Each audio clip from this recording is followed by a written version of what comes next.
So let's talk about each of these parts with regard to what they crave. Now, what do I mean by that? If you think of emotions, if you think of your own emotions and the sorts of behaviours that you do when you're feeling that way. So, let's go with stress. When you are stressed, do you find that you eat more sugar? Drink things that contain sugar in different forms. Does your body crave sugar? Yes. And when you remember that stress, number 3, flight, avoid, it's too much, changes your blood sugar levels. Changes. There's adrenaline and cortisol pumping through your body at this time. Your blood sugar levels are like this. Because you're burning it off. You need the fuel now. Your heart rate's like this. Your breath rate. Sugar. So what do children who are feeling stressed, or maybe they don't know that they're stressed, but crave sugar? So when you start to talk about these emotions, these parts, the emotional parts, it would be good to start to link it to healthy and unhealthy behaviours. And please don't go with, oh, I think what you need to do is just go with the open-minded, let's explore. I wonder, when I'm feeling a bit stressed, I love a cup of tea and a biscuit. I wonder, it's that kind of conversation that you would want to have with the child. So let's have a think about, this is the one we want to have activated the most, the parasympathetic, not the sympathetic. The parasympathetic, the healing. That's what we all want, children and adults alike. We all want the parasympathetic system online the majority of the time. Yes, we need to do a little bit of sympathetic work to get stuff done. Yeah, that's why Fizzy exists. Sympathetic in there, it's not stress. It's not to change my physiology, my body, hasn't changed things to an extreme. So how do we do this one? How can we befriend? I'm going to put this down now, because now they're falling everywhere. Okay, so how can we nurture this part? So think about, you're going to know this already, but think about healthy choices. So think about the body and the healthy choices it needs. It's going to need the right food that's not high in sugar. It's going to need that. Too much sugar, doesn't like it. Gut health. We know this. Connected. What we feel in here is echoed in here. We feel a bit sick and a bit under the weather.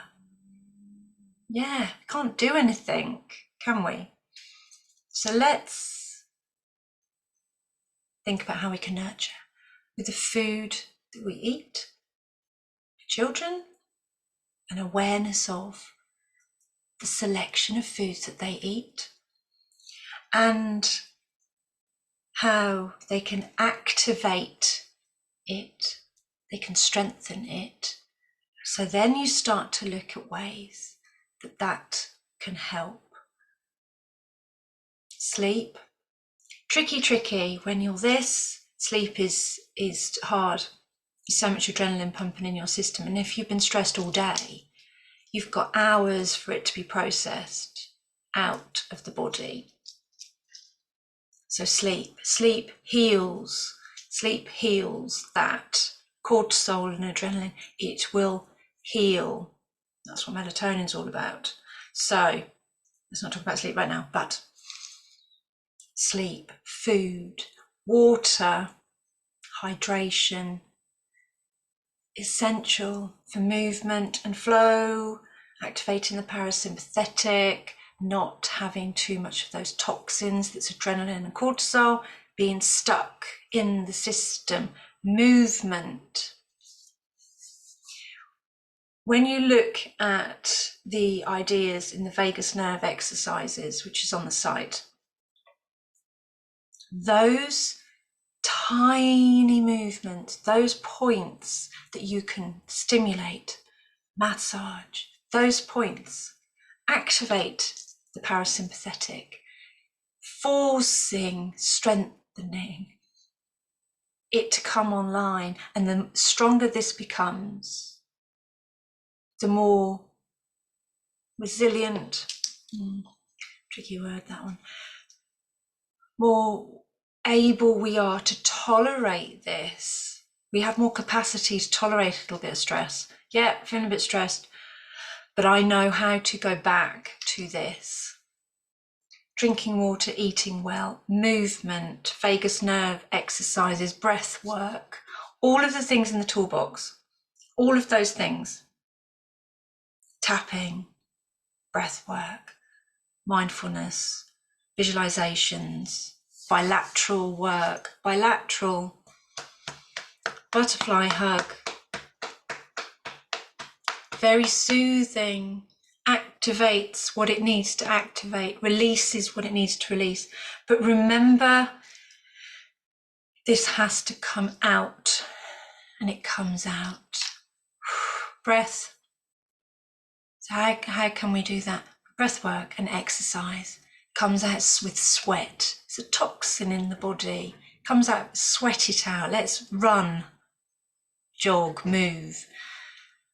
It comes out that way. Comes out with the foods we eat. Don't need to say any more on that one. But that's the goal. The goal is the movement and release of the toxins that these ultimately are. If they're held on to, we can tap into this, we can feel it. We just don't want to hold on to it in our system, because otherwise we're triggered. Something will happen, one event, one smell, one noise, and it's there. You're like, whoa, where did that come from? And how do I release it? Where did the anger come from? Okay, let's deal with that another time. What does it need now, in this moment in time? What does it need now? And anger will always need movement, will always need a release from the throat with words, singing, shouting, screaming in a pillow, get it out, release from the joints and muscles. We hold it in our muscle, so let it release through the muscle. Let it release through the muscle. Vibration plates, I'll put a link under this. Get them on Amazon. I now own 2. One next to my desk and one for my all the time, every day. And it's there, and I know that I have to do it. I have to do it because I don't want anything held. And if I've had a stressful day, I need all the help I can get. I may not be able to go for a run, but to be fair, my knees won't let me run now. Movement, bilateral, a walk. I mean, these are just a few things, but you can see where it's going. So listening and understanding, how do you nurture these parts, and what feeds them? What do they love?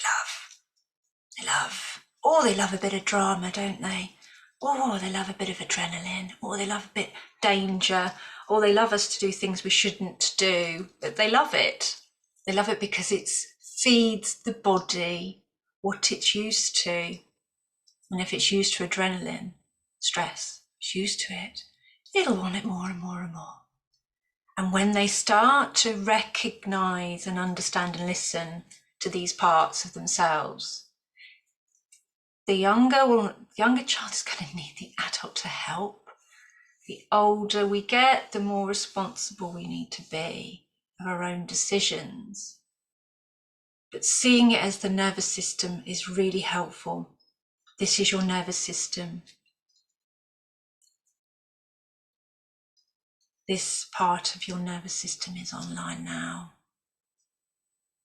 What could you do, we do, right now to release that so that you feel more able to be calmer? I mean, I talk about the tapping in the video, but you know, there's lots and lots of strategies of releasing. Art, giving it a voice, sand tray, giving it a voice, then releasing, making the subconscious conscious. I'm going to go for my Lego then, but it's right over there. Making the subconscious conscious. Oh, hello. I didn't really see my life like that, but here it is. Oh, it's making me feel this. What can I do with this? It's making me feel this. What can I do with it? You can do this. You can do vagus nerve exercise. You can do breath work. You can do meditation. You can do tapping. You can do bilateral work. Which one do you fancy? Which one should we have a go at? Oh, bilateral. Okay. What number are you on now? I'm a 10. Right, let's do it and see if we can go down. Let's try. Should we have a go? Yeah, do it. What number are you at now? Now, I'm a 5. Okay, how do you feel? Well, I was angry. Now I'm feeling a bit buzzy. Just in this example, just a bit energized. Do you feel stressed? No, I feel quite energized. This one needs more movement. That's in the training that is coming with the drumming and the movement. Expressive. That's way out of my comfort zone, expressive movement, that's for sure. So I will give you examples, but I do like to dance, I have to say.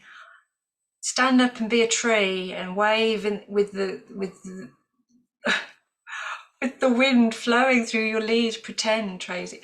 Oh, I mean, if anything's going to make this come online, it's that kind of thing.